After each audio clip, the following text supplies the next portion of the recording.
আপনারা পুরো ভিডিওটা না দেখে যাবেন না। দেখেন বাচ্চাটা কি কিউট, আর ডাক্তারটাই বা কতটা ভালো হলে বাচ্চারা এরকম স্বাভাবিক হতে পারে। বাচ্চাটা দেখেন ডান্স করতেছে, ডান্স করার মাধ্যমে ডাক্তার সুই দিবে, মানে বাচ্চা বুঝতেই পারবে না, মানে সে যে তাকে ইঞ্জেকশন দিচ্ছে, মানে সে বুঝতেই পারে না, মানে সে এতটা মিশে গেছে ডাক্তারের সাথে, ডাক্তারও তার সাথে এতটা ইয়েভাবে আচরণ করতেছে, মানে আপনি না দেখলে বুঝবেন না। পুরোটা ভিডিও দেখে সুন্দর একটা কমেন্ট করে যাবেন, প্লিজ, এটা আমার রিকোয়েস্ট।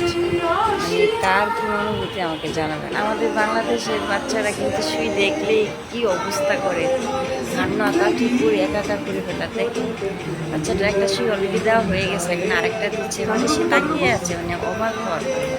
আমরা নিজেরা বড় যারা তারাই সুই দিতে গেলে এরকম অদ্ভুত লাগে, ভয়ঙ্কর ব্যাপার স্যাপার। কি সুন্দর, মাশাআল্লাহ মাশাআল্লাহ। দেখছেন বাচ্চাটা একটুই করলো না, আরো সুন্দর ডান্স করতেছে, গান গাচ্ছে, আলহামদুলিল্লাহ।